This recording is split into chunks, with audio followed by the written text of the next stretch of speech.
Okay. Hello, hello, hello. Am I audible? Oh, so you can hear me. Hello, everyone. Welcome to this very exciting afternoon session. I already predict this is going to be the best of the festival. Thank you so much for coming and for joining us on this panel on queerness and the divine. My name is Lwando Scott, and I am situated at the Center for Humanities Research, which is at the University of the Western Cape. My pronouns are hey girl. I also respond to he, him, they, them. We will be talking about all things queer today, and I am and I love all things queer.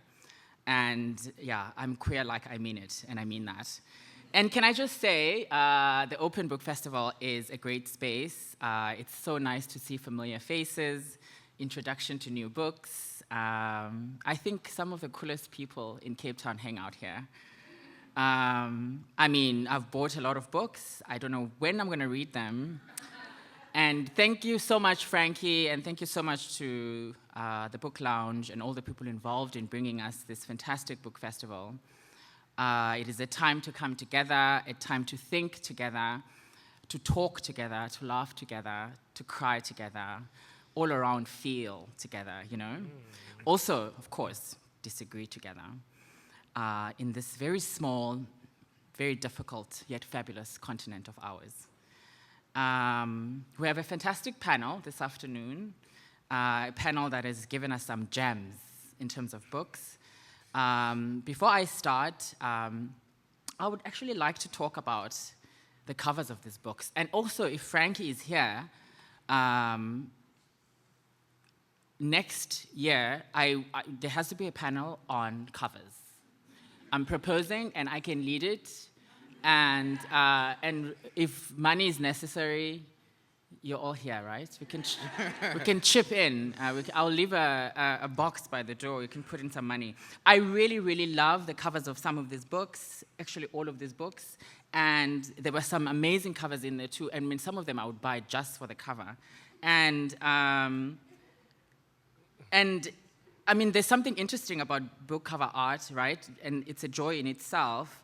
And I mean, this is such a joy to look at, to hold, to open, to play around with. And I wasn't even sure what it is.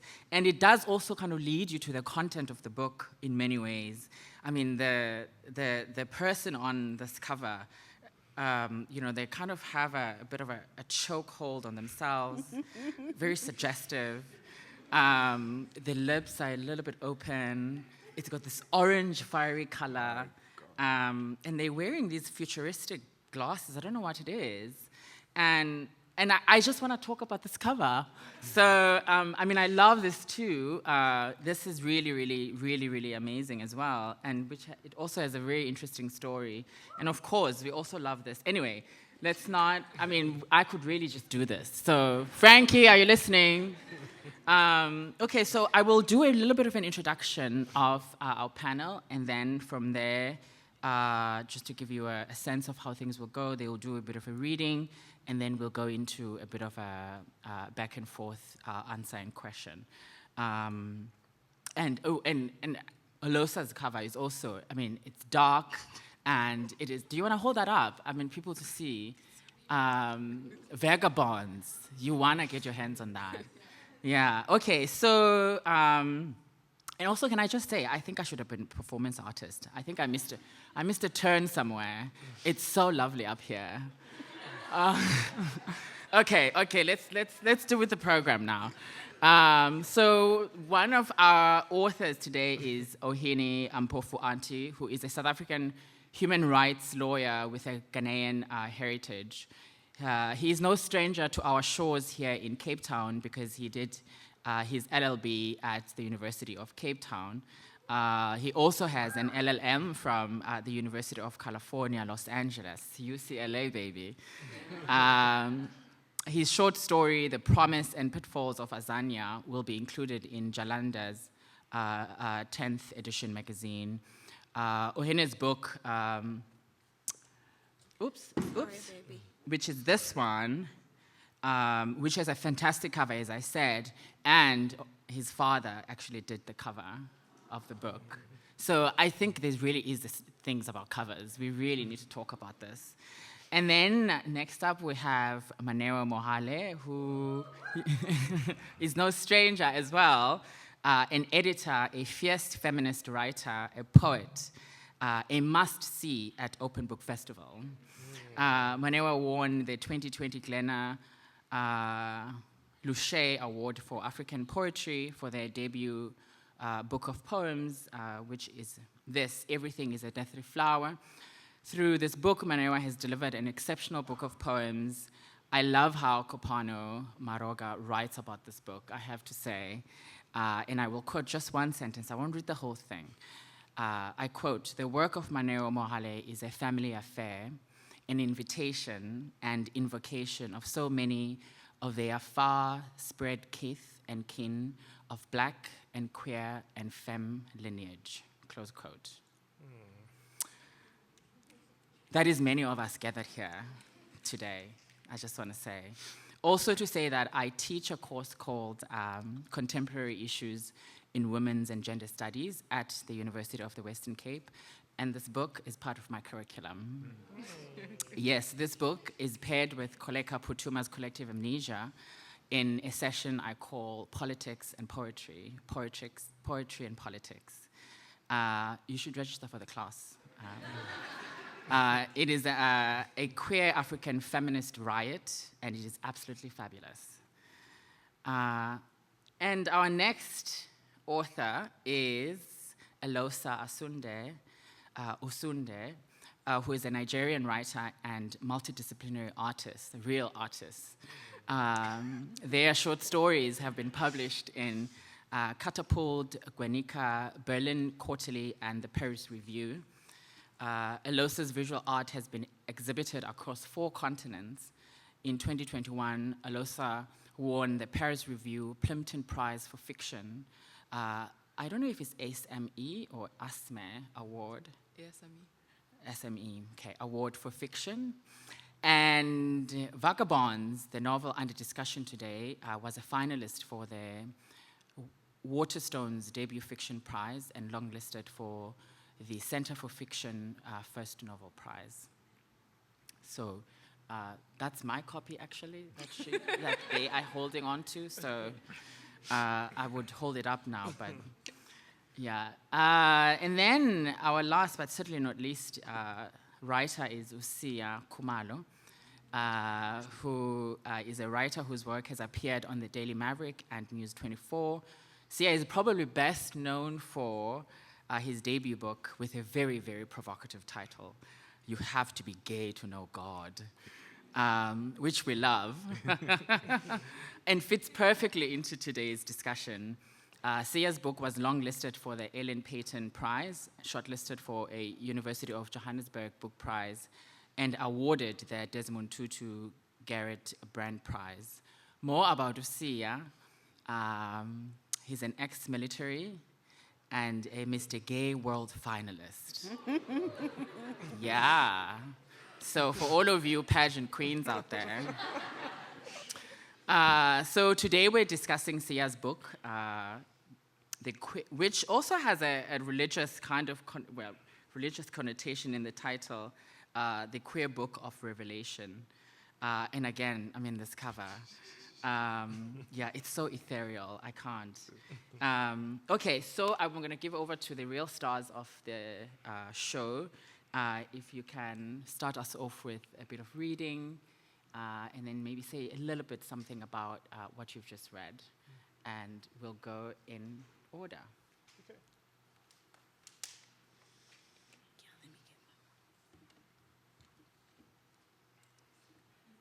You can also have wine. Yes. It is afternoon. So I'm reading from my story, which is a titular story of the collection, Simunye One We Are. I never knew if Jesus was my homie. I have never been sure whether we could ever be bros, as the Gen Zs would say, since I have these homoerotic desires. The Bible says that homosexuals are going to hell, but I am a bisexual. Does that make matters worse? Or perhaps that would be what lawyers call a legislative omission. If there's a lacuna, then what is the fate of my lot? Truth be told, I've never been able to understand why I'm meant to be in love with this white man with long hair who resembles a hippie who accidentally stumbled into the church during an anti-war protest. Mum told me to repeat Psalm 91 100 times, but the anxiety never left.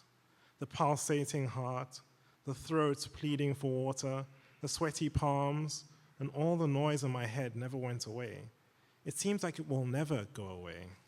So I tried to make the noise go away for good, but I woke up the next day still alive, unfortunately. My parents were furious and heartbroken, but that's a story for another day. Since my unfortunate reawakening, I have since dabbled in many a remedy, none of which have worked. My bro, Yogesh, told me to go on a sattvic diet and practice mindfulness meditation. I tried to explain to him that telling a West African to stop eating onions and garlic means telling them to stop eating spicy stews and soups, which is a sort of death, so to speak. The commitment to no longer consuming meat implied that I should have a plate of bean stew with no soft, tender beef, not to mention deleting the delectable corned beef from my mom's magnificent jollof. He cannot understand that as an African, our entire lives revolve around meat consumption. When a baby is born, we slaughter something. When someone is married, we slaughter something. When someone dies, we slaughter something. When a transgression is committed in customary law, we pay damages via a head of cattle. Basically, when in doubt as to how to appease an African, slaughter something. He could not understand that for me, the only time my anxious thoughts left me was when I was nibbling on that tender piece of fried chicken in between mouthfuls of jollof. And now I was meant to say totsians to the simple one pleasure I had had. So I was like, thanks, but no thanks. Me and my anxiety can continue to be friends. Planty says, now I am a hikikomori, a Japanese expression which refers to a social shut-in. It refers to a person who has become reclusive and afraid of their own shadow. This reference provides no comfort to me. He also said, maybe I should try to consult with a sangoma, because perhaps I am being bewitched, or there's a family curse which needs to be broken. The only witches and wizards I know are Harry, Ron, and Hermione. Do you understand why I stopped speaking to Planty now? Thank you.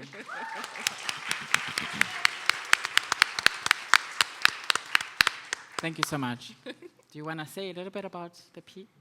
So in this story, I really just explore the fact that as queer people, it feels that our relationship with religion and spirituality is very difficult, because in any religious or spiritual tradition, it feels that being queer is not okay. And so I'm just trying to explore this type of dilemma that you have in trying to find a spiritual home for yourself as a queer African. Thank you so much for that. Maneo. Oh God, oh God. It's me now. Okay, you said I could choose my order here. Yeah. Okay, fine, amazing. Okay, now, okay, fine, okay. This is Santon Sky for Karabo Mukwena. Privileged to be able to do this. Abort safety. We're running out of bubbles and sushi, still tender from an afternoon of taste and wet and moan and reach. I'm used to love on the edge of a cliff, unsurprised to find myself in the tempest heart of another triangle. Both brown and gasping and drunk, the food's arrived. I find a fig leaf and head downstairs. Unknown to me, Ubaba has been watching us both. Glint of a silver star on green felt. I feel my steps quicken despite myself. Sissy, is that a girl with you? The one upstairs. What is it? Do you sleep together? Are you alone here? Do you need anything? I get off at 6 if you girls need me to come up. I can teach you. Unbuckling his belt so that I'm sure of his meaning. Back inside the room, I smell smoke.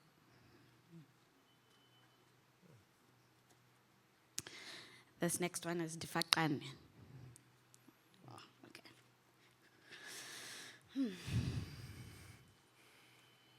We have a mulberry tree in our garden.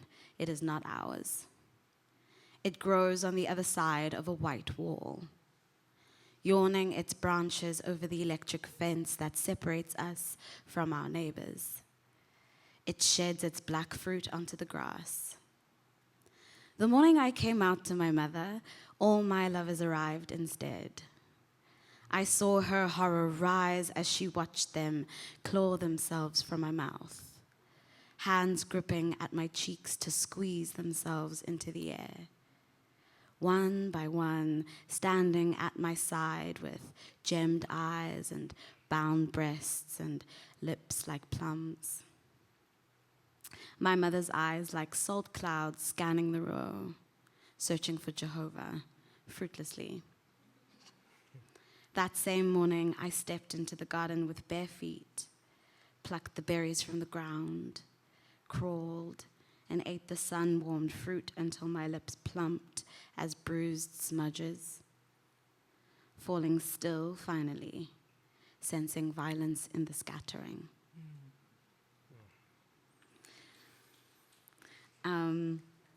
Sand Sky is a poem that I wrote in response to a very famous case that happened. I don't even remember the year, but I do have like an annotation about the year, but it was before 2019, I think it was 2018. That happened in the Sand Sky, this building that happened. And a young South African woman, Karabo Mokoena, was burned to death, was killed and burned to death by her boyfriend. And my partner and I, at the time, we were staying in the same building, and we didn't know that it was the same building. I mean, much later, when the case came out. And this encounter that we have, this sort of violent encounter with one of the security guards, with this undercurrent of menace. I think I wanted to link violences in the poem. And Difaqane is about the moment that I came out to my mother. My mother is a Jehovah's Witness. Oh, we're gonna go into that. Don't worry. Oh, we're coming. Amen. And this poem is about that moment, but it's also about many things. It's called Difaqane after the Sesotho name for a period in history called the Mfecane, the scattering. And yeah, I think I'm doing something about black fruit in the grass, scattering of blackness. Also, I think I'm doing something around historiography, because very much so, the Mfecane is about what happened, but also about what we tell of it. So there's stuff happening there. Yeah. Thank you so much for that. That was beautiful. Thank you. Eloghosa. Okay. Hello. The door opened to a small flat. Empty except for 2 black sofas, a center table, and 1 plasma television. Here, Agbon said, throwing her bag onto the sofa. Make yourself comfortable. Toju looked around, trying to figure out what it was about the place. Your house is so clean, she said, finally, though that was putting it mildly. The house looked unlived in. It must be a new space, right? Because I know that me, I could never keep a space so clean. Except would you like some water? Agbon asked, as if she hadn't heard Toju talking at all. So you're not hungover in the morning. Getting some? No, thank you, said Toju. Then, actually, yes. Okay. Well, I'll go get some, and then we can go to my room. Unless you want to sit and watch some... No, not at all, Toju said hurriedly. I think it's best to go inside. It's late anyway. Agbon kissed Toju as soon as they entered, with the lights still off. They kept their eyes closed, both starving at the hands, feeling for each other blindly until there was a flurry of clothes on the ground. Toju woke up to a light spill on the tile and collected herself quickly, remembering herself in pieces. I am in the body. I am safe, and I'm with her. I didn't imagine it. It was real. And it was real because Agbon's arms were still around her. Good morning, you, she said, kissing Toju's neck. I've been waiting for you to wake up because my arm has low-key been numb for like an hour. But I didn't want to wake you. You look fine anyhow when you sleep. Toju laughed. Oh God, sorry, was I asleep long? She shifted. I'll leave now, don't worry. Agbon kept her grip in place. Who asked you to do that one now? Ovasabi. Toju found herself feeling flattered that Agbon wanted her to stay. Except you want to go, of course. Do you have somewhere to be? No, I just thought you'd, want your space back or something. It was also then that she realized how ridiculous it was that they hadn't asked each other their names. She figured it might be less awkward if she flitted through her own collection of names and decided on the first one in mind. The next morning, Agbon needed to get groceries. Toju pretended to be asleep. Agbon kissed her forehead and whispered, I love you, into her ear before walking out of the door. Toju wanted to wake up from her pretend sleep to tell her that this was mutual, that her heart had never felt this way for anyone before, that this was a threat, that she had never planned to fall into a love that grounded her in her body, that made her want to abandon all the leaving. She wanted to tell her to please stay and hold her instead.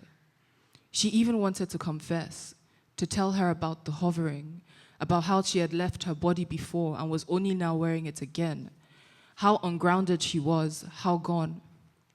But the longer she thought about this, the more she wondered what might come out, if Agbon might freak out and throw her out instead. After all, when Toju asked, so what if I leave? Agbon has simply responded with a crushing indifference. Then you leave. You won't cry? That's it? I probably would, but the universe is expansive, We never run out of possible loves. Everything is about choice then. I'm here now. You're here now. This is good. It's enough. This was too close. A person this disconnected from everything, untethered from the world and its expectations, unbothered by the possibility of grief. This person could do damage. All this reminded her too much of herself. When Toju heard the door click smooth into its lock, she jumped up out of bed quickly and began pacing the apartment, looking for clues. She was right. Agbon had no favorite objects lying around, no letters, no photos, nothing. Everything there was simply functional. Sofa, table, knives, bed. With anxiety shooting through her like a din of live sparks, Toju banged her fist against the table, frustrated now, afraid. Maybe I should just calm down, she thought. Maybe I should just relax. But then she started the search already, troubling the house for answers, and now it answered by ejecting a tiny brown chest into the room right by the center table. Toju blinked twice and moved forward. Inside there was a note in black ink, written by a steady hand in perfect calligraphy. Oh, love, but I warned you. I told you what your questions could do. Now look what you have done. Juicy.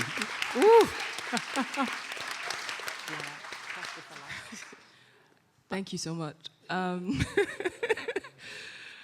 This story is called Grief is the Gift That Breaks the Spirit Open. It's about two spirits who fall in love. It's a queer story about avoidance And the two women in this story are a kind of spirit known in Nigeria as Akudaya. And these are spirits who die in one place and go to live in another place. So they take on a new body, and the spirit just occupies a new body and like takes on a new life. And I wanted to explore that, but also use that concept to talk about queer love and being queer in Nigeria with the restricting laws that exist. But the fact that they were both spirits gave me the freedom to create a relationship that wouldn't otherwise have been possible if they were confined to other like fleshly limits. Oh, wow. Thank you so much for that. Thank you. Yeah, so, I mean, so much to kind of unpack from that. Sia, do you want to? Sure. John was frozen in place. He'd never known it was possible for a person's gaze to strip him naked. "You don't know the first thing about me," he heard himself say. "I'll have you know, you'd be lucky to have me play your lover. With a few changes to my appearance, I'd be unrecognizable." "It's not just about the way you look," Joshua said. "It's about feeling. That's why I'm giving you an out. Tell your branch that you want to pick another persona. Don't be proud, John. I'm not judging you." "I don't need an out," John insisted. "If I was standing in a crowd and you leaned over and kissed me on the cheek, it would do nothing to me." Joshua clapped once and folded his arms. "Who am I, your sister? If I kissed you, it wouldn't be on the cheek, at least not just those cheeks. Then what would you do with yourself? If you're going to play my lover, I dare you to let me kiss you here and now, so we have no surprises out there. But since you won't, we can pick a less risky option. Deal?" John opened and closed his mouth. "So what are we?" Joshua asked, making his way around the island counter. "We're co-workers," John said, standing his ground. "Nothing more. And once we're past the front door, lovers, as per the brief." "Let's make a bet," Joshua proposed, taking another step forward. His breath reached John's collar, lifting it, warning him that he'd already been undressed in his mind. "I'll kiss you properly. If you feel nothing, I'll never kiss another man again. But if you like it, you have to be honest with me about that." "You'd risk going cold turkey forever just to prove that I'm like you." John's hands were trembling in his pockets. Joshua took another step. "When you put it that way," Joshua said, his lips so close to John's, it felt like some magnetism between them was making them mouth the same words at the same time. "This may be a terrible idea." "Touching always is," John replied, Joshua's nose just above his. "But if we're going to do this," Joshua said, "I also have to reach out and steady you with my hands so I don't push you over." The back of his knuckles were just hovering over John's shoulders, moving down his arms, butterfly light, almost but never touching. The length of his body neared to meet with John's, but it didn't quite get there. His hand drifted at John's earlobe and along the jawline.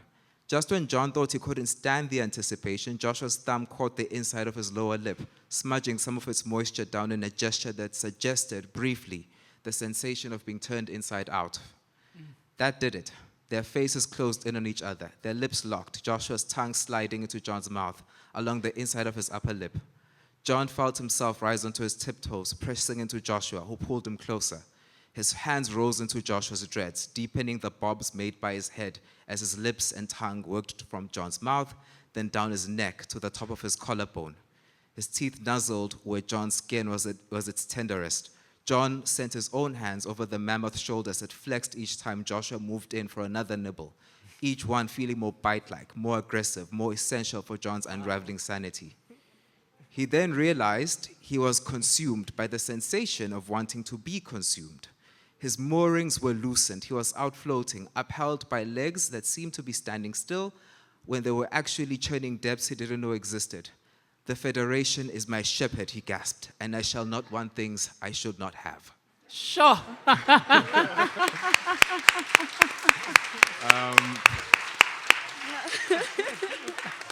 So what's happening there? Can I just say something about the cover very briefly? So when I Yes. saw this image, I don't know if you can see it from the audience. I asked the publisher very naughtily, is there no way to use AI to put a second hand so it looks like he's being choked properly, like not this wimpy one-handed business. See, just imagine a second hand would look like Saudi, that thing. Naughty. But this passage, my protagonist is in the business of suppressing his feelings about anything and everything. His whole career is built on that. Right. And then one day, he's assigned to go undercover to expose those people over there, and he's supposed to infiltrate them by being one of them.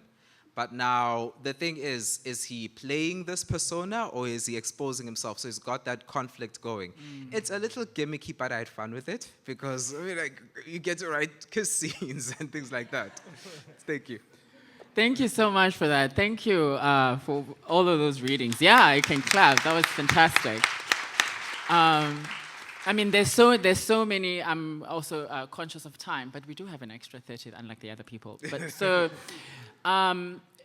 there's so many places to go from here. But perhaps I'll ask a kind of a biggish question for all of you to speak about. And so when I was reading and when I was selecting these passages for today, I did want to centralize the queer experience, as you also do in the books and in your works, and so, and the futuristic nature of the work and the kind of supernatural, the embrace, right, of the supernatural in all of the books.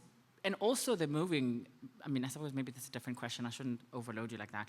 But I was thinking a lot about utopia when reading these books. And it made me think a lot about Jose Munoz, Cruising Utopia, the then and there of queer futurity, right? And so I was thinking a lot about queerness. And in conjunction with, okay, let me just ask this. Munoz says that queerness is not yet here, right? Queerness is an ideality, right? Put another way, we are not yet queer, right? But we can feel it as a warm illumination in the horizon, right? It's imbued with potentiality. We have never been queer, yet queerness exists for us as an ideality that can be distilled from the past and used to imagine a future. And the future is queerness's domain. And this is the other clincher, right? That the here and now is a prison house, right? And so in your works, there's an embrace of futurity, there's an embrace of otherworldliness. And so my question here is, I want you to speak about the productivity of queerness, right, in your work, in the ways, because often, right, we know, of course, in the kind of popular domain is that, you know, queerness is often seen as loss, right, deprivation, right, sadness, sorrow, right, social death, right, but your works are saying otherwise, right, your works are saying something different, and of course you're using a kind of otherworldliness to kind of access this. If you could just speak about that for me, about the productivity of queer, particularly in these texts. I can go in because I really love Munoz, like a lot. And Jose Esteban, Daddy Munoz, is very central to how I think about time. Fanon said, and I think it was in The Wretched of the Earth, that our problem is not a problem of history, our problem is a problem of time. And what I love a lot about Munoz and that sort of backwards way of talking about a presentness, to think about it as something that's not yet here. I think that moment of me coming out to my mother is very much like that I'm reaching back into the past to describe this moment. And this moment, just fruit on the grass, is making me think about a moment in the 1850s that I wasn't really here for, but I am here for because I'm a consequence of all of that conflict, but also a consequence of all of the ingenious ways that Black people continue to survive. and also an ingenious way. I mean, I think it's in Life of Galileo, which is a random book to think about right now. But that Galileo as a character says, what I know I have to tell, like a lover, like a lunatic. And that the framework of coming out as a birth moment is all kinds of problematic, and we can trouble it all kinds of ways. But I think that moment, it came compulsively for me. I didn't plan to tell my mother who I was or what I was doing. It was just like a blip. And that this poem reaches back through time to talk about a present moment, but also it talks about a feeling of loss and grief too in that moment, because what is being lost is my mother's idea of a daughter. And I've been living in the shell of that idea until this moment of rupture. So something about Maneo saying, not yet here, feels less like a wall in time, but more like a beckoning through time. Like, yeah, do you know what I mean? Yeah. Yes, absolutely. Thank you. Cool. I think I could follow up on that. I like the idea of reaching back into time, as you're saying. So wait to move this. Can you hear me? Yes. Okay, sorry. I like the idea of reaching back into time, and I think I like the idea of reaching into the past to inform the future. As Black people, in many ways, we don't know who we would have been had we not been colonized. And there's this grasping for who were we before everything that happened. And there was a book that I read which really inspired a lot of what's in here, Boy, Wives, and Female Husbands, about pre-colonial African notions of gender identity and sexuality. And what was really fascinating about that book was how there was such a fluidity to gender and sexuality that some of the terms that they had in those languages, what we have today with trans, non-binary, bisexual, queer, doesn't even capture the fullness of the fluidity that existed before. And so in some ways, I think we were queer, or the future might have been, the past may have even been more queer than the future. But there's this amnesia in a way. There's this amnesia about who we were and the sort of possibilities that were there. And in this work, I'm trying to kind of excavate what was already possible. Yeah, thank you. Thank you so much for that. There's something really interesting about the idea of the pre-colonial, right? In terms of, I mean, it's in some ways it's a battleground, right? Of meaning making, of how do we interpret or how do we think about it, and particularly for queer subjects, right? How are we placed or unplaced in kind of the pre-colonial? I've tried to write about it. It's very difficult. Alosha? Still thinking. Still thinking. Okay, Sia? So what I'm hearing, I think we just question the assumption that progress is a given, that things go from being conservative to being more open, and queerness is somewhere over the horizon or in the future. I remember a conversation I had with a colleague in 2013. I came out to him, he was Catholic. I think he was from Ghana, and he was Catholic. I come out to him and I started describing all of the things that you would encounter as a member of the LGBTI community or if you're queer. And he says to me, Sia, these things that these problems that you're describing will take decades, possibly lifetimes to fix. And I remember thinking, I don't have decades. I don't have, this is it.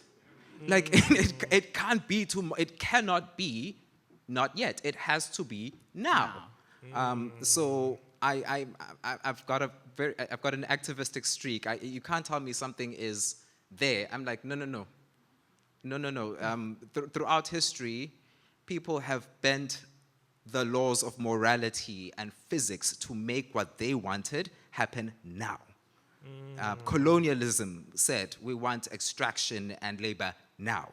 I will not be denied that. And so this book, in many ways, was written to, what's the word for when you need to purge out a fear? The fear of a future in which, I'm sorry if this is an offensive word, imagine if the incel tech bros fund the politicians that they are funding. This is, what's it called? Project 2025, J.D. Vance, Donald Trump. Sorry if this is not supposed to be a political platform, and sorry if you're a Donald Trump fan, but imagine if they fund them. Yeah, can you leave now? Sorry? sorry.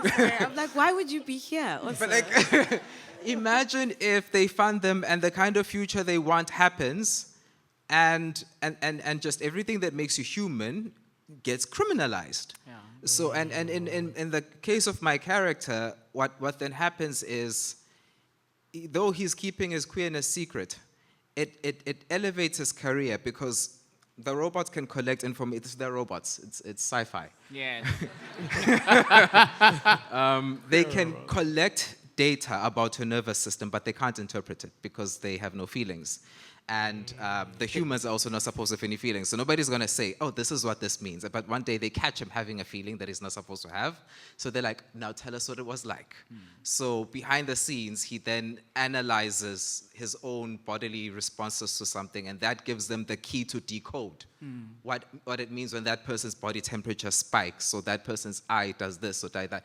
And so then he gets promoted, and he never lets on that he got, sorry for the spoilers, everybody. He never lets on that the reason he got promoted and the reason he was able to tell the machines what bodily reactions mean is because he himself is the thing he's not supposed to be.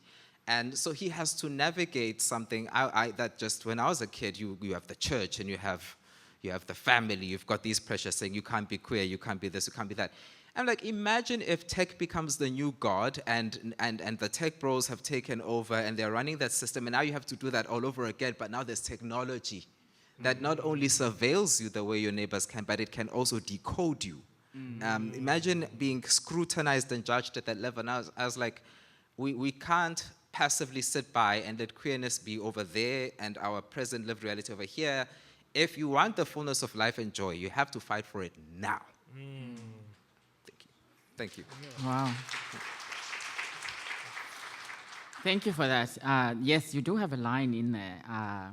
Robots don't know how to code joy or spontaneity. No. Yeah. Interesting. Do you want to go, or you want me to? Yeah. Okay. So, I've read the book you were talking about, Queer Utopia, and I really enjoyed all your answers. I just wanted to listen first before saying anything. So, I think that time happens in a stack. I don't think it's a line. I don't think that the past is here and the future is there and then we're here.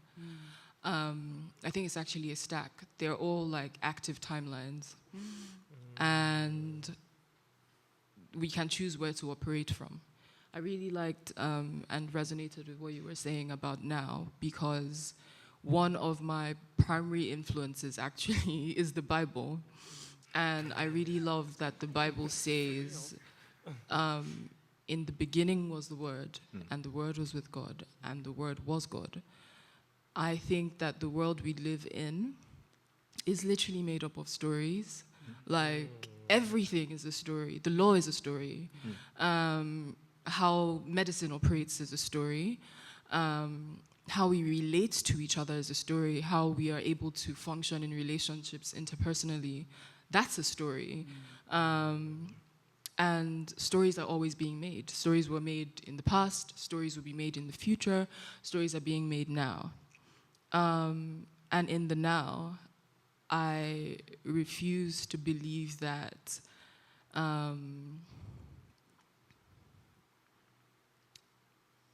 my story can't make a world. I think that's actually why I write. I write to make a world, really, where we already exist as valid, we already exist as legitimate, we already exist as true. there's no point waiting for permission because they are insisting on their stories, so I continue to insist on mine. And in my stories, we're already free. We're already like loved. And we can have it all. We can have the love, we can have family at the same time. And if we can't have the biological ones that, you know, we were born into, we can make another. Like, shit, I insist. So, so yeah, that's kind of how I see stories. I think that with stories you can actually bring the future closer. You can actually activate the future now. Yes. Oh, wow.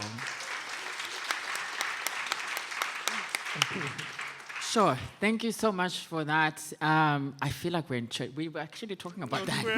That we're at queer church today. And speaking of church, I think the question, I mean, it's hanging, right? It's very, very low fruit. Very low. The question of religion, and I suppose maybe we can also say spirituality. And I think somebody said something about excavation. And speaking of excavation, I'm intrigued and really by the way in which you all play with religion, right? The way you think about it, Christianity to be exact, in most cases, it comes up in interesting ways in all of the books. Maneo, a number of your poems speak to religion. I mean, you spoke about Jehovah's Witness just now. And in fact, when you did your talk with Koleka yesterday, you spoke about blasphemy in both your writings, which I thought was a great question when you asked about blasphemy in the writing. And then Usia, of course, right, the queer book of Revelation, and how you use and abuse the Bible throughout the book, right? The story, there's an interesting way in which you really speak to the story of Sodom and Gomorrah. The name, I had fun with it. There are interesting names also of the characters of your book. I mean, John, Mark, Joshua. You even have 1 John, 2 John. They're all there. So it's quite hilarious, actually. Eloghosa, you spoke even now, right, about God and spirituality, and I think there's a scene in where some of the characters speak in the afterlife after they've died. Eco, of course, right, the spirit of Lagos. Ohene, you speak of the supernatural, you speak of ghosts. And so I'm really interested, again, in the productivity, in the intersection of Christianity and queerness, both in the ways in which you kind of, Madonnaize it, right? The kind of, to use, how she uses the Catholic Church, right? Or, and I'm also interested in that, in the blasphemy, but not in a bad way, but in the way in which you find religion, or you find, you were saying now, quite productive in actually talking about queer stories and about queer lives. And I have my own kind of visceral reactions to religion and to Christianity, but there's something here about the way you use it. And just to throw out, also when I was preparing this, I thought about Nakane, right? Who mines Christianity, right? Nakane mines that he was the church boy, right? And it's everywhere in the music. Although, they will say, I left the church, the question is that, did the church leave you? And so if you could speak about that, it will probably lead us to opening up for questions. Of course, I have like a gazillion other ones, but I'll be generous and let the people ask questions. But do you want to take a stab at that, Sia? Yeah, I was bursting, sorry.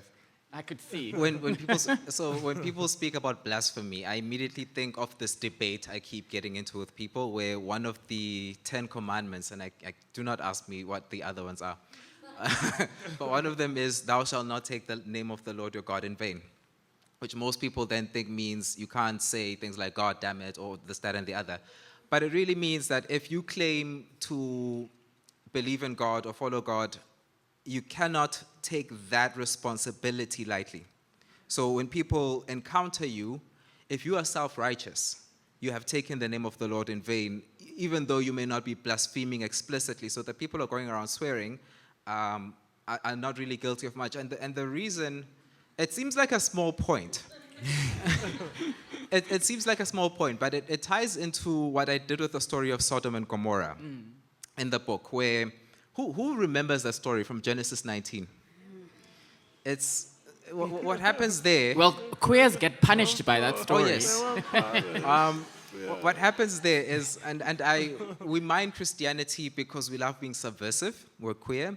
What happens there is, it turns out that the angels who go there are actually time travelers. So in the story, when you see something supernatural, it's actually technology we can't explain. Adam C. Clarke, any sufficiently advanced technology will be indistinguishable from magic. It's angels. They get there, and when they look at, it's time travelers. When they look at the footage from the Sodom and Gomorrah thing, what they notice is the people of Sodom and Gomorrah do this thing that narcissists do, where they will accuse you of wanting to do something so that they do to you first. I don't know if you've ever seen this, where they will then, oppressive systems do it. So apartheid said, oh, black people are dangerous. They're going to do this, that, and the other. So then the system did it to black people first. Every oppressive regime always is driven by narcissistic individuals who then find a boogeyman that they are the rescuers from. They will then say, those boogeymen want to do this, we need to preempt them doing that. They create a system that actually does worse than what they are saying. So if you read the story of Sodom and Gomorrah, the people say to Lot, this one came here as a foreigner, but now he presumes to be the judge of us, to justify treating him like a foreigner, like to other him. So everything they accused him of, they did. And now, what then happens, because those people tried to rape, it was actually a rape situation. We are now called sodomites because what they assume, the people who call us sodomites, is that they project their violent sexuality onto us, and they impute what would almost happen in Sodom and Gomorrah to us. We have consensual relationships, but they can't distinguish that from attempted rape in the story. So now, in the name of God, they are doing a lot of blame shifting. They're being very narcissistic, which is the most egregious case of taking God's name in vain they can possibly ever be. Thank you. Oof. Preach. I mean, if we're talking about blasphemy. Yeah. Yes, we are. Yes. I mean, okay, maybe it's easier to read. I wrote a blasphemous 5-petaled poem called Semana Santa recently that was published in the Portside Review. And I think I was taught that one of the most blasphemous things that you can do is to alter holy text.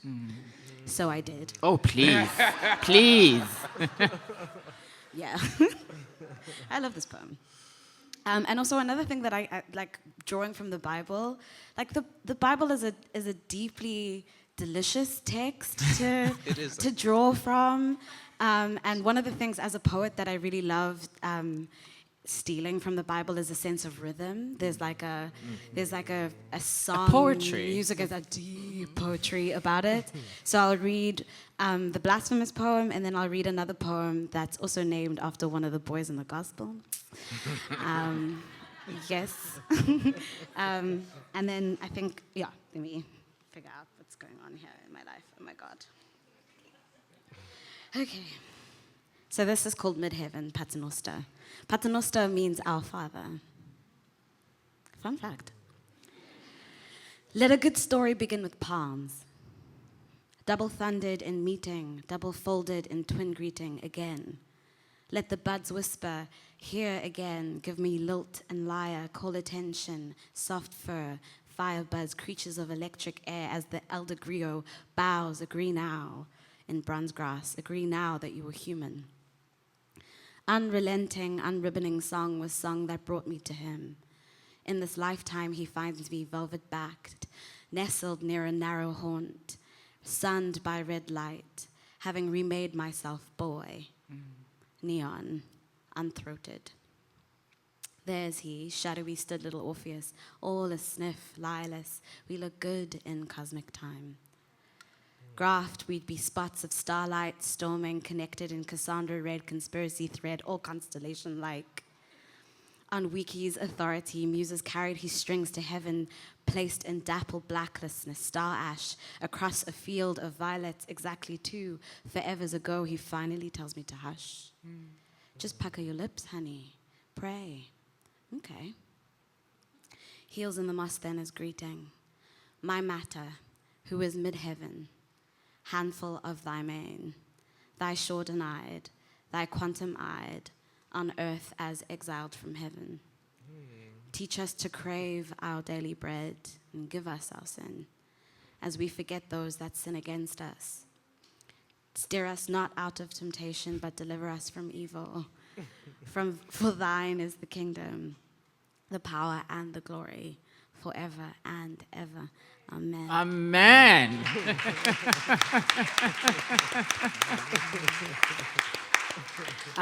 And this one's shorter. This is called Luke, the bone.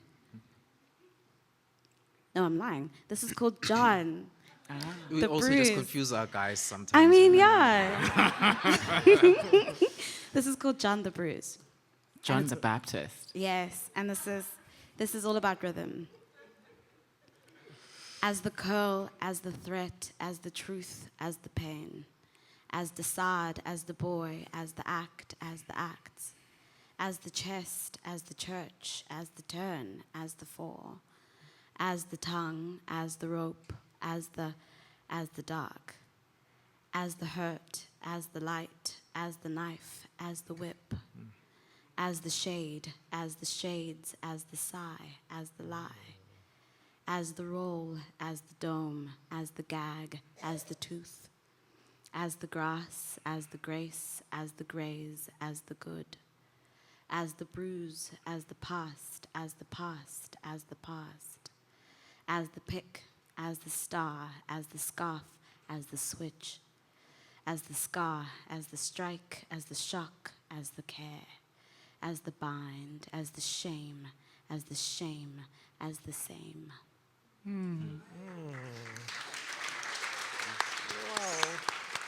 Wow. Exactly. Yeah. Thank you. Thanks. Do you want to add? Or? Well, I think what I'll say is, again, the boy wives and female husbands. What was interesting in that book was there was a section where they were talking about spirituality, and where in many pre-colonial African societies, queerness was not only just not regular and normal and not an abomination as it is in Christianity, but in many ways it was seen as a sort of divine gift. And what's interesting is that in two-spirit cultures in the Americas, there's something similar with queerness being seen as a sort of gift, because you're in between the male and female energies, so you have this sort of divine energy. And I just found that incredible, so that's what I wanted to channel. Yeah. But yeah, I don't want to go through church stories. Yeah, that is, I mean, it's quite a thing when you start thinking about the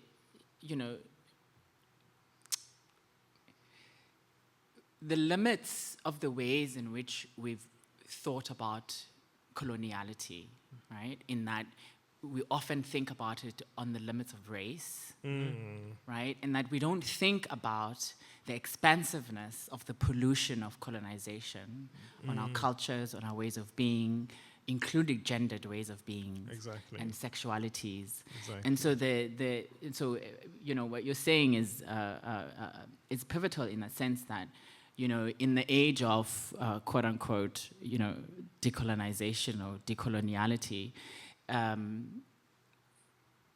there's a kind of short-sightedness in the ways in which that politics has been articulated in the post-RMF, post-FISMAS4 moment, where it stops at race, and it's really, really kind of an intellectual stuntedness, if you want. Do you want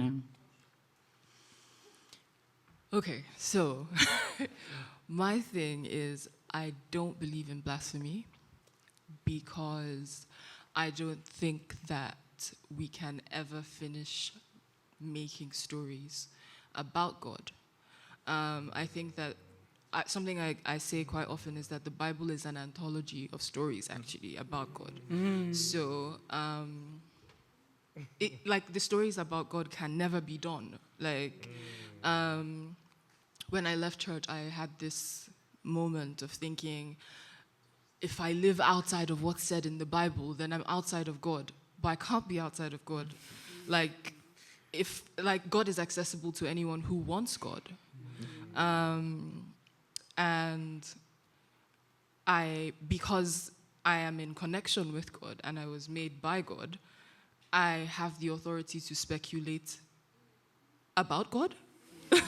So this book is a queer book, but it's also a spiritual book. It's a book that thinks about God. Like, where does God fit?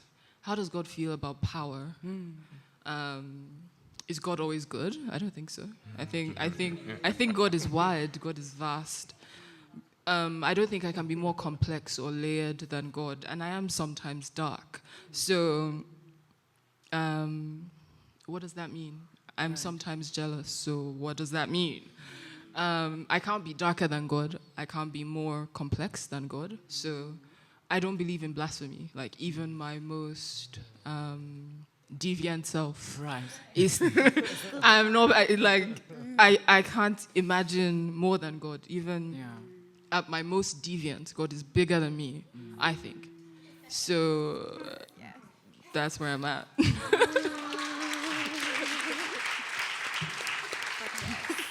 Sure, that line, you're my most deviant, huh? Yeah. It's kind of, do not lead me into temptation. I can find it myself.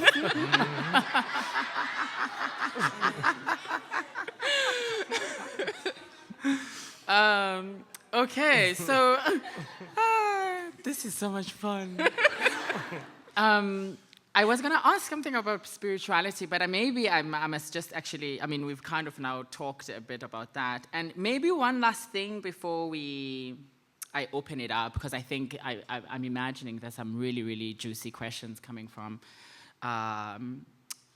the audience. And my last thing was, you explicitly named Gen Z in your book.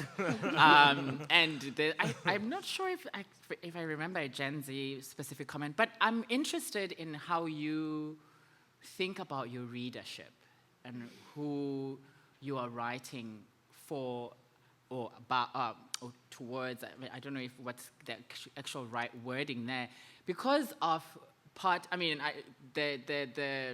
even the name of this book, right? Simunye, oh we are one. Like which means I'm revealing a generation thing there. And so there was something really interesting when I was reading these books about a generational shift. I don't know if it's maybe it's telling where I'm moving towards, but I could feel. You were addressing Gen Z in this in a very particular way, and I wonder if you want to speak a little bit about, before I give it to the audience, just about audience or who you're writing for, who. Maybe even who you're writing about, because there's something interesting what you're doing about. Even the kinds of technology and androids and there's something interesting about what's going on generationally in the works. Yeah. Do you want to just in brief? Can I go? Yes, please. Okay. I'm writing toward queer people. I'm writing toward people who are looking for other stories about God. I'm writing toward people who are not sure. Because it's one thing to be queer, right? It's another thing to I think there's the thing of, I'm not straight. that happens when you realize you're queer. You're like, okay, yeah, I don't belong in this thing that we've been trained to think about. I'm not going to do relationships the way we were raised to think about relationships. But then you find that there is a wide space, and it's like, okay, so how am I actually going to do love? What kind of lover am I going to be now that I know I'm queer? Because you can be queer and still not be able to imagine how to be a good lover, how to be a good friend, how to be a good, how to exist in a family, actually. There's all of this talk about, we're here, we're queer, and we want, chosen families, and da-da-da. But then, where are the manuals for, how we can exist next to each other as people who are coming out of, varied spaces? We have different histories. Yeah. I'm writing stories, actually, that show that on the page. You see people figuring it out in real time. So I'm writing to the people who are asking the question of, now what? I'm queer, now what? I think those are the people I think about. Yeah. I love that question. How am I going to do love? That's really, really beautiful.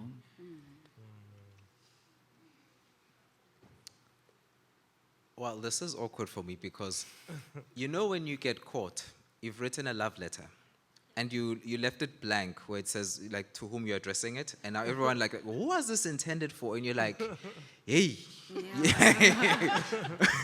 That's how I feel about the audience for my particular book, but I can tell you what it was inspired by and who that person was writing for.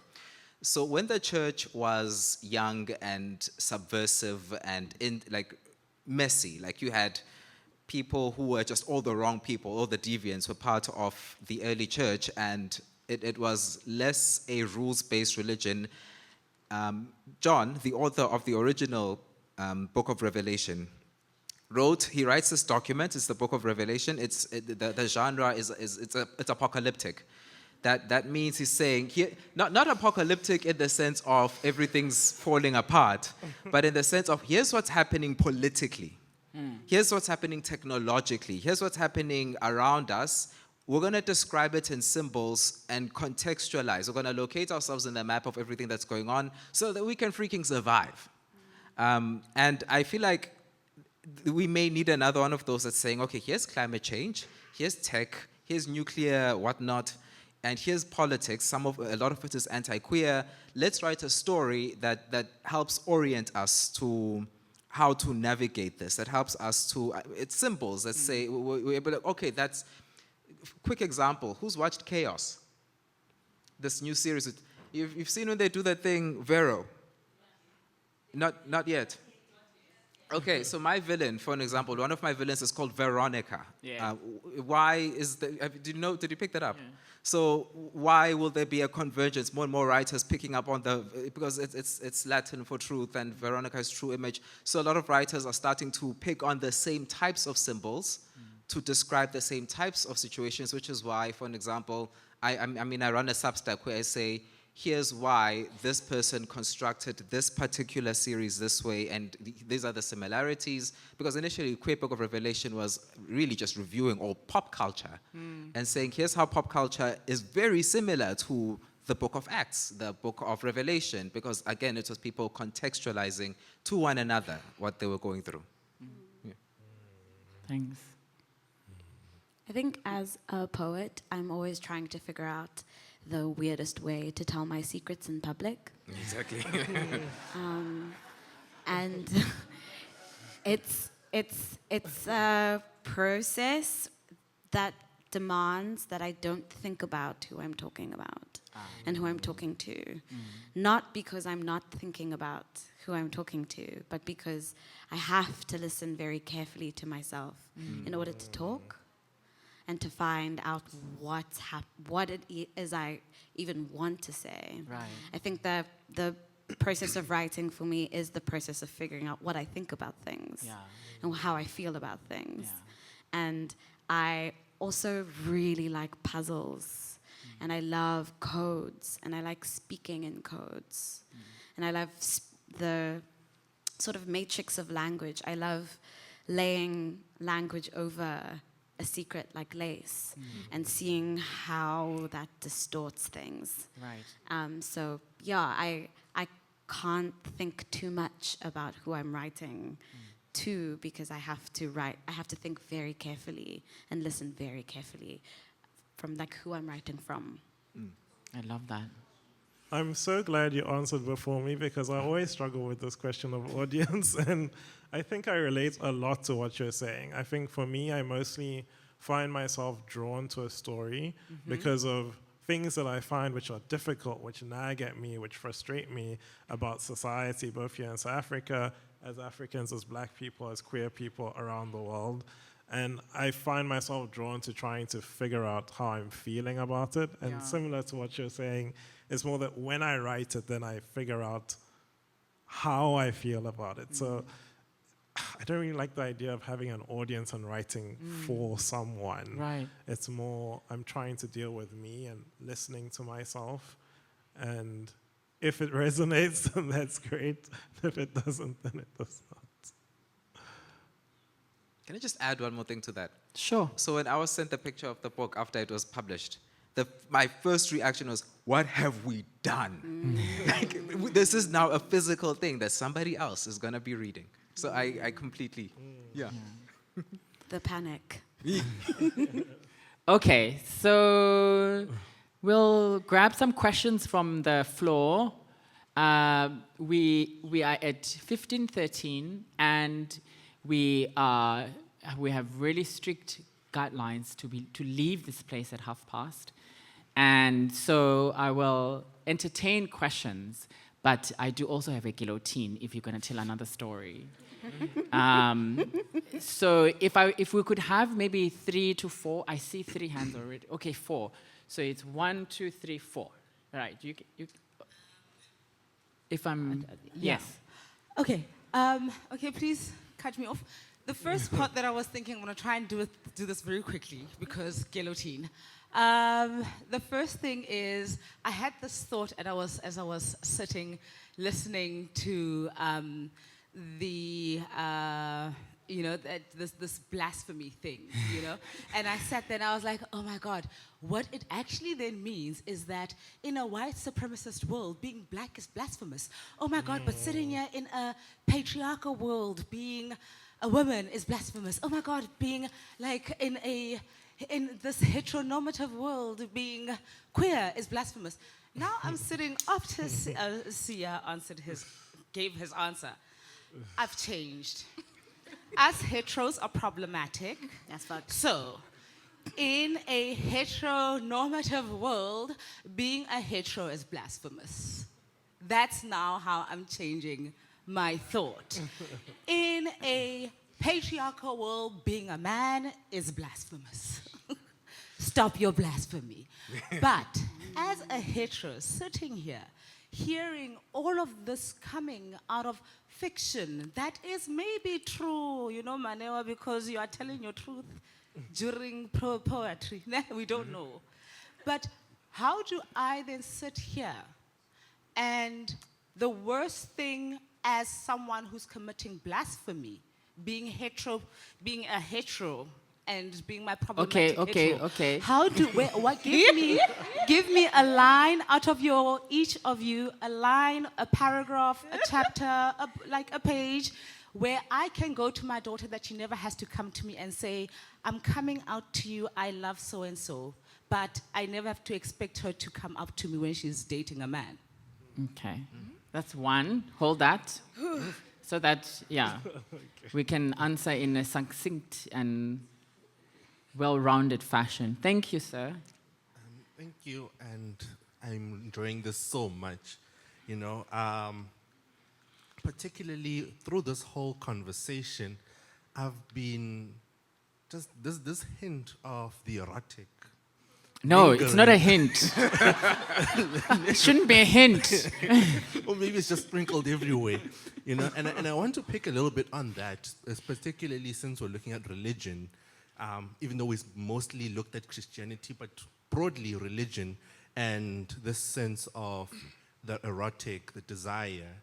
And I want to find out back to the question of how do we now learn to love, or how do we love? You know, through your writing process, or maybe personally, I don't know. Just want to know. It's a curious question of mine. Is where or what has the journey been, or where do you find yourself within that space on what does the erotic or the desire look like for the queer? Because it's the queer is always in the subversive, it's always the deviant, you know. So when you're thinking about now sex and love and intimacy and in all of those, what is the right way to do it, right? How many people should they be? What are they supposed to do? There was hints of the binds, the gags, the balls. Is that allowed? You know, how do you now balance those things? Are you allowed to transact with it? Okay, we got it. It's a fabulous question. Thank you. I mean, desire is an important thing to think about. And in fact, I mean, if you really think about some of the sections that were being read here, they were pointedly towards that direction. But I will let the esteemed guests answer this question. I don't know where the mic is. Yes, go ahead. Thank you. I hope I'll be precise. I'm very shit scared right now. No, don't. Ordinarily, I would have been at church today, and I'm here saying amen, and it's a very big conflict within myself. But I feel impressed to say all of us have a relationship with God that is from the get-go about wrong and right. And I dare say everybody that wrote or contributed to the anthology of the Bible would have been queer in a sense at the time. They were not people everybody ran to say, what has God said to? Seldom. Most of them were controversial figures. Most of them were on the run. Most of them were told what to say by God and were risking their lives to say it. Dare I say, like, you say you're writing to people to create galaxies and worlds. You're writing to people that are queer to say, now that I'm queer, then what? So they were writing that way. Now that you believe, then what? Now that, you know, and I think they had responsibility to move society forward, responsibility to handle the substack of time, the past, present, future. What do you guys see yourselves as? Because queerness and progressivity is very divisive now, it's like it's now this clump of community that's, where do you see yourselves as maybe writers of an anthology, this anthology of rewriting queerness and love in this new world, or this world we exist in right now? Thanks. All right, thank you so much. Okay, there are more new hands now. I'll just take two last ones. There's one here, and then there, and that's it. I'm sorry if I didn't come to you. I don't mean to be mean, but they're going to kick us out. Hi. Firstly, thank you for letting us in. The question is there ever too much subject or themes that you may feel would expose you too much to yourselves or others? As a reader or writer of my notes app, I sometimes balk at the mirror that words can hold up. Is it better to sometimes run for that mirror, or should I always be squaring my shoulders and looking deeper? One more. Hi. Go ahead. Do I know you? Yes. Maybe. Oh, hi. Hey, girl. So it's a partial question / reflection. It's something I've been thinking about a lot, about what queerness means in the contemporary context. And I think I'm starting to think about it more in terms of disrupting the ontology of colonialism and the fixation of power and categorization and putting things in boxes, and then bringing that into conversation with the conflation of time, right? Not a simple past, present, future, but queerness as opening us up to possibilities of what might have been and what might be to come. So you know, my understanding and my own experience of queerness is, yes, it is about my sexuality, you know, my identity and things like that, but it's also about a troubling of structures and categories that have been put in place with such rigidity. Right. And it just, embracing and unpacking queerness, I think, opens up so many possibilities. Yeah, in terms yeah, of just thinking absolutely about the agree. world. Absolutely. Absolutely. Yeah. Yeah. So that was just something I wanted to share. Thank you so much. Quick. You promised, you said it was 2 words. I don't remember that. Okay. Specifically, the divinity of, just as black people who are queer, we have a different relationship with queerphobia in that we recognize that pre-colonial Africa was never subjected to the, you know, queerphobia we see today. And I just wanted to find out from all of you, how do you deal with homophobia given its backdrop is against whiteness? And with our intersections, we have a different experience. Are you intentional about creating spaces for black queer people? Are you intentional about fighting against the intersectionality it holds? Thank you so much. Very, very difficult questions that you are not going to be able to answer. But you can attempt as a wrap-up. We have, as you can see, 7 minutes. Do you want to go first, Sia, and then we go down? Can we go from the other end? Okay. Anyone actually who wants to go first. Brief and succinct and beautiful, like queer people. Okay, I'm going to try quickly. I am very wary of thinking about queerness as a category of being. I'm very wary of thinking about queerness like if everything is queer, then nothing is queer. And if everything is blasphemous, then nothing is blasphemous. But I think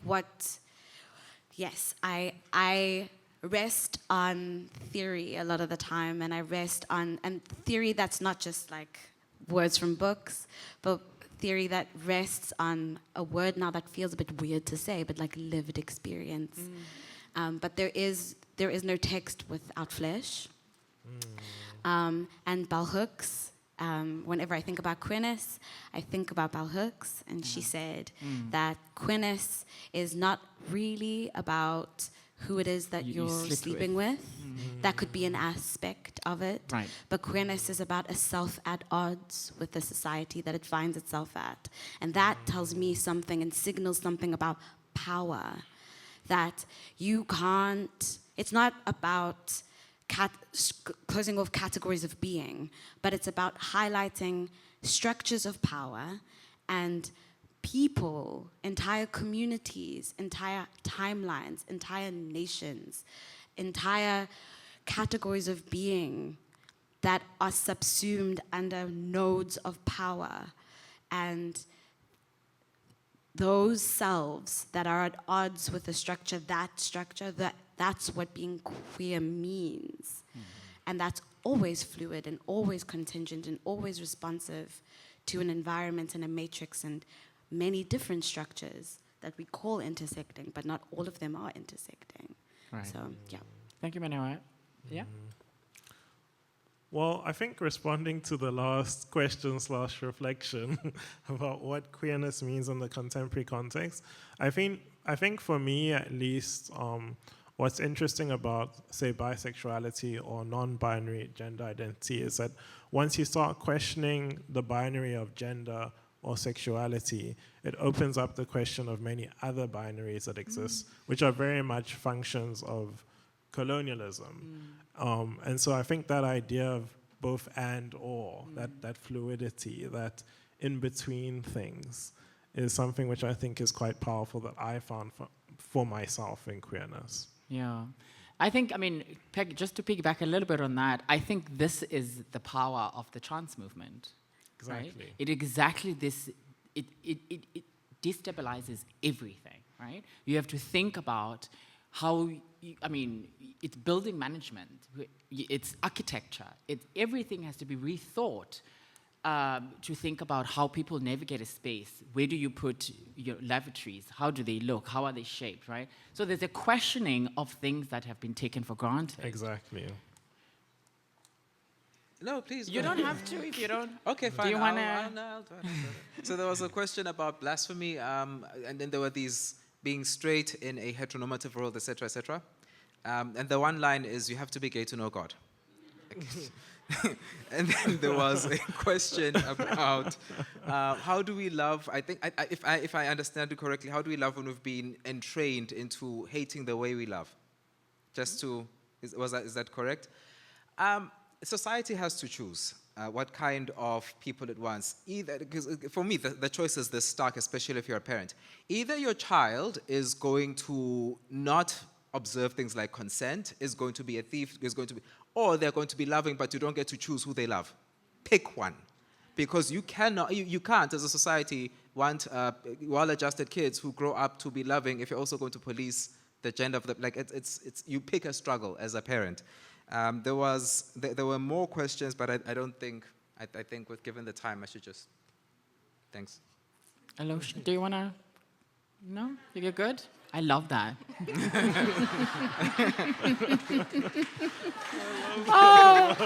Okay, so before we kind of go, this was such a thrilling panel. It was so good. Thank you to each and every one of you for this wonderful, wonderful, wonderful, wonderful panel. And thank you for your questions. I'm sorry I had to kind of police your ramblings.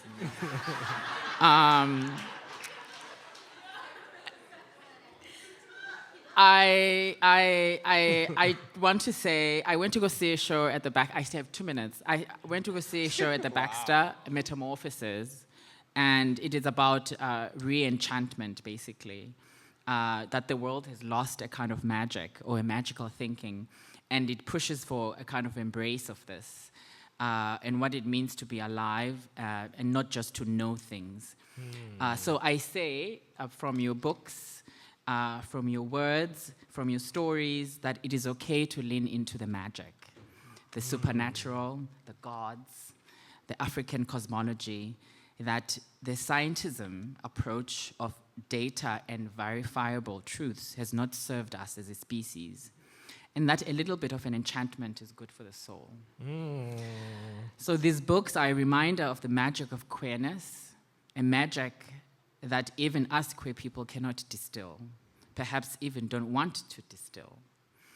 Because the part of the magic is the gray, it's the in-between, it's the ambivalent.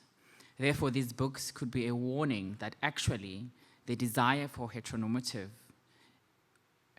standards, heteronormative life, heterosexuality, Bali, is a lot. It might actually, maybe that is the loss, right? That actually we are the magic. What happens when we embrace the magic, right? So as Munoz put it, Daddy. queerness is essentially, I quote, queerness is essentially about the rejection of here and now and insistence on potentiality or concrete possibility of another world. I want to thank everybody on this panel for this wonderful, wonderful magic of an evening. And go see the show at the Baxter. Thank you, everybody.